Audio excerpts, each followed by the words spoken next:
അപ്പൊ ഈ ദൈവത്തെ കുറ്റം പറഞ്ഞു ഒടുവിൽ ഞാൻ തന്നെ മനസ്സിലാക്കി, ഞാൻ കുറ്റം പറഞ്ഞുകൊണ്ടിരിക്കുന്നതൊക്കെ ദൈവത്തെ അല്ല, മറിച്ച് എന്നെ തന്നെയാണെന്ന്.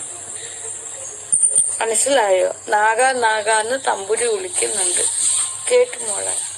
വലിയൊരു യുക്തിവാദിയും നിരീശ്വരവാദിയും ചിന്തകയും അങ്ങനെ ഓരോ പേരുകളും എനിക്ക് ഞാൻ ഇട്ടുകൊണ്ടു. ഞാൻ വലിയ ആരോ ആണെന്നുള്ള ഭാവത്തിൽ ഞാൻ എന്തൊക്കെ പറഞ്ഞു. പിന്നീടാണ് എനിക്ക് ബോധ്യപ്പെട്ടത് ഞാൻ എന്നെ തന്നെയാണ് ഇതെല്ലാം പറയുന്നതെന്ന്. പിന്നെ എനിക്ക് കരയാതിരിക്കാൻ നിർവാഹമില്ല.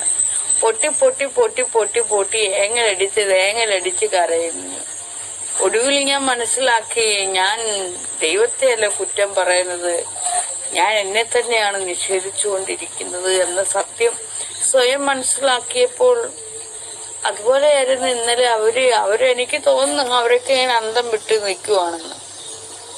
അപ്പോഴേ കണയനെ ചേർത്ത് പിടിച്ചു.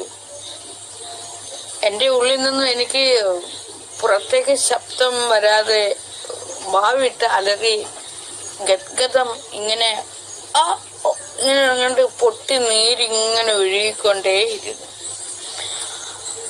അപ്പോഴേ പിന്നെ കണ്ണൻ പറഞ്ഞു, സുൽത്താനയോട് പറഞ്ഞു, സുൽത്താനെ നാഗെ കൂള് ആക്ക്, തണുപ്പി കൊണ്ടുപോവാ. സുൽത്താൻ പറഞ്ഞു, അദ്ദേഹം ഇതെല്ലാം കാണിയൊക്കെ ചെയ്യുന്നില്ലേ, വേണ്ട, തനിയെ അങ്ങ് കൂളാവുന്ന ആളാണ്. അതെ, ഞാൻ തന്നെത്താനെ ഇവിടെ നിന്ന് ചിരിക്കും, എന്നിട്ട് ഞാൻ ഇങ്ങനെ ഇരിക്കും. അതുപോലെ തന്നെയാണ് എൻ്റെ കാര്യത്തിലും.